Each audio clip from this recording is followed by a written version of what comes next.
मोदी जी जो है अभी दोबारा तीसरी बार सरकार बना रहे हैं, सबसे पहले एजुकेशन पे ध्यान दें और ये जो पेपर लीक जो है ये ना हो। दंड मिलना चाहिए, इसके बाद पेपर दोबारा होना चाहिए। कि एक जैसे नंबर क्यों, यानी कि कुछ ना कुछ तो है इसमें।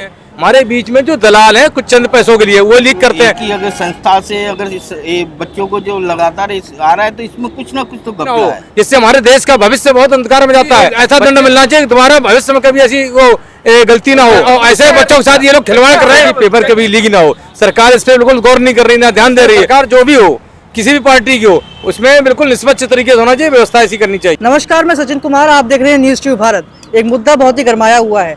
एनटीए पे तमाम तरह के आरोप लग रहे हैं। जिस तरह से नीट का रिजल्ट आया और उसके बाद 6 लगातार जो स्टूडेंट्स हैं उनके 720 में 720 अंक आए। उसके बाद जो स्टूडेंट्स थे उन्होंने प्रोटेस्ट करना शुरू करा कि ऐसा कैसे हो गया। एनटीए ने सफाई जारी करी कि इसलिए करा गया क्योंकि जो वितरण हुए थे पेपर उनमें देरी हुई थी, इसकी वजह से उनको ज़्यादा अंक दिए गए और ज़्यादा समय उनको मिला। और इसके अलावा जो आरोप लगते आए कि पेपर लीक हुआ है, उस पर भी सफाई जारी करी नीट ने कि ऐसा कुछ नहीं हुआ है, लेकिन स्टूडेंट्स अभी प्रोटेस्ट बरकरार रख रहे हैं और वो तमाम तरह के आरोप एनटीए पर लगा रहे हैं। तो ये बताइए अंकल जी, आपसे मैं सीधा सवाल पूछता हूँ कि क्या आप ऐसे एनटीए को विश्वास कर सकते हैं, जैसे आपका कोई बच्चा पढ़ने जा रहा है उसमें और इस तरह के आरोप किसी संस्थान पर लग रहे हैं, तो आप क्या कितना विश्वास रख सकते हैं? लगा कौन रहे? जो स्टूडेंट्स हैं वही लगा रहे हैं। वही लगा रहे हैं ना, जो बच्चा पढ़ने वाला है उसको। हरियाणा की कहानी है ना ये? नहीं, ये पूरे देश की कहानी। पूरे देश की कहानी है। जो 7 बच्चे कहाँ पास हुए हैं?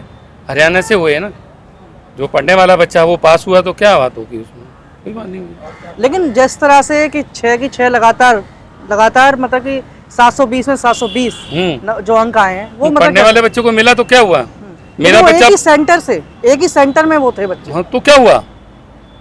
कुछ नहीं हुआ, क्या हुआ? आ सकते हैं। और जिस तरह से पेपर लीक के आरोप लग रहे हैं, आपको लगता है वो कि गलत है?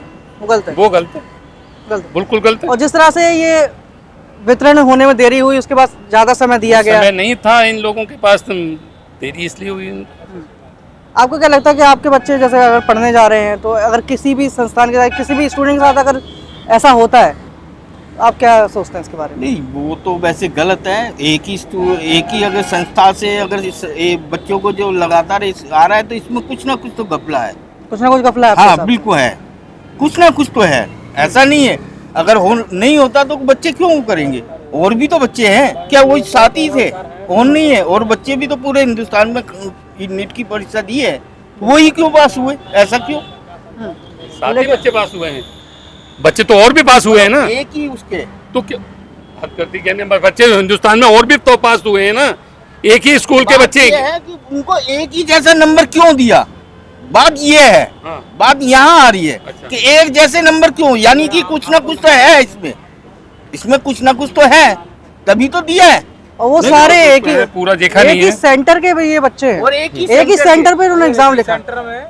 7 बच्चों को एक जैसा ही नंबर दिए गए, मतलब 700 कुछ 720। जांच होनी चाहिए या फिर पेपर दोबारा करवाए जाने चाहिए। जांच होनी चाहिए, दंड मिलना चाहिए, इसके बाद पेपर दोबारा होना चाहिए। पहले सीबीआई जांच होनी चाहिए, जो दोषी है उनको दंड मिलना चाहिए, इसके बाद दोबारा पेपर। और ऐसा दंड मिलना चाहिए दोबारा भविष्य में कभी ऐसी वो गलती ना हो, जिससे हमारे देश का भविष्य बहुत अंधकार में जाता है। बच्चे ही हमारे देश का भविष्य है और कोई नहीं है भविष्य।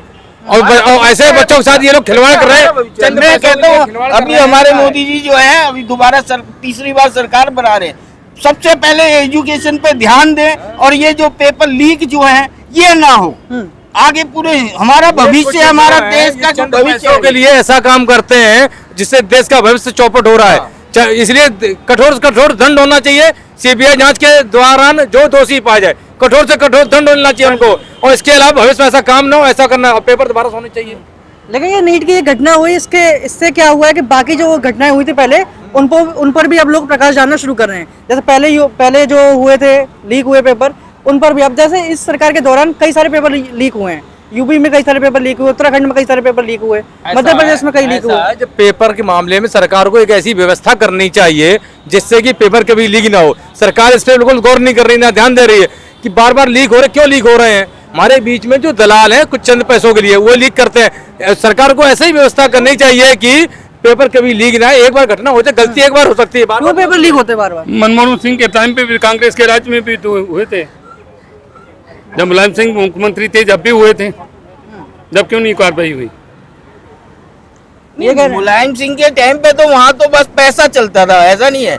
बस ये यहाँ पे थोड़ा सा तो है, लेकिन जो लीक हो रहे हैं वो गलत है। सरकार को बदलाव होना चाहिए, सरकार की व्यवस्था में बदलाव होना जिस चाहिए। तरह से विपक्ष आरोप लगाता है कि ये सब सरकार ही करवाती है सब, तो ऐसा विपक्ष का तो आरोप लगाने का काम है, वो तो आरोप लगाएगी।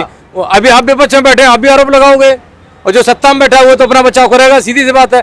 वो बचाव विपक्ष, उससे कोई वो हल नहीं है, ये समस्या का हल नहीं है। सरकार से नहीं कि सरकार को अब तीसरा काल चल रहा है, उसको जो है ना बिल्कुल देखना चाहिए, बिल्कुल देखना चाहिए। और ये नीट क्या कोई भी परीक्षा हो बच्चों की, वो उसको बिल्कुल पारदर्शी होना चाहिए, पारदर्शी तरीके से।